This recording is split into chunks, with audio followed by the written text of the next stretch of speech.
When I woke up, the nurse wanted to come feed me immediately, and she brought jelly with custard.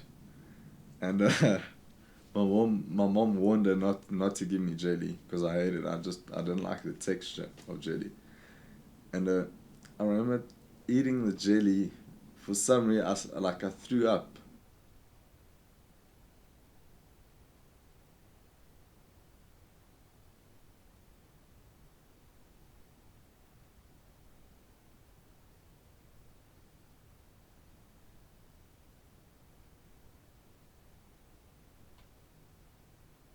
From a young age, I could say I was addicted to sport. From rugby till tennis till swimming.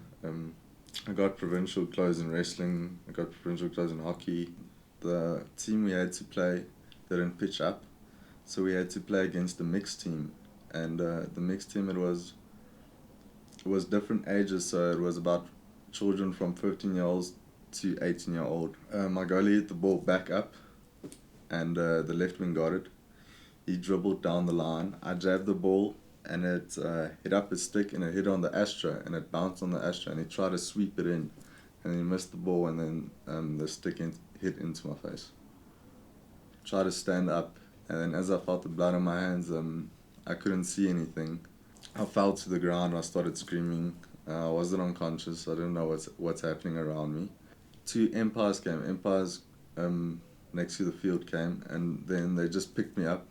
It was very unprofessional because they didn't feel for neck injuries. They neglected the whole scene, how you should handle the situation, how medics should handle the situation. Like what they said, they just told me my nose was broken, and they shoved me into a private car at the back, and then we drove to Bloemfontein Hospital. I think the medics came. They brought out a stretcher. They put me onto the stretcher, and they took me in, and they took me to the CAT scans. The next thing I woke up, I was lying in a hospital bed. I fractured my cheekbones. I broke my nose as well, and I cracked my skull vertically and horizontally, um, from back to front, side to side, and a piece of my skull as big as a 5 rand, basically splintered up and went into my brain tube, and the fog started leaking out. The worst thing for me was the day before I went for my brain operation. And I remember my mom asking me,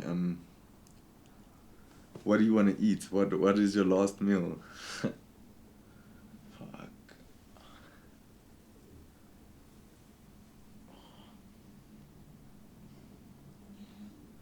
And I remember getting prawns, prawns and chips. And yeah, that was the last thing I could taste. And then I went for the brain operation. And then from there on, I couldn't taste or smell.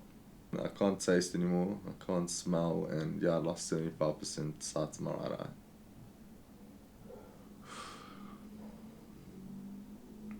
They told me I have frontal lobe damage. Frontal lobe damage is very connected to your moods. A lot of people didn't know how to cope with that around me, and I also had a lot of hate and aggression in me, and I could say I went into a depression after the accident. After I went for all my operations, and I mean, my hair was all shaved off, and I had 57 staples at the time, and I couldn't participate in contact sports anymore. It was a hard going back to school. Friends looking at you differently now. My face had to be reconstructed, so I had different impressions from different people. People treating me differently as before. All the legal actions took about four 4 years, if I'm not mistaken. The thing is, why we didn't actually go on with the case is that there weren't enough evidence, but I couldn't exactly remember everything that happened. I think it affected my family a lot, because especially my mom, I went through a lot of different stages through this entire phase of different operations and back and forth. It lasted about 3 months. I was struggling to walk, so I had a couple of therapy sessions on walking again because I've been lying in hospital for so long.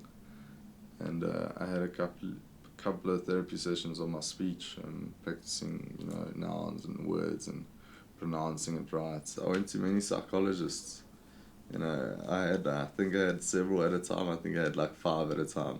It was kind of irritating, you know, every day after school, have to go to the psychologist, spend a couple of hours there. I always wanted to become a chef. I loved making food.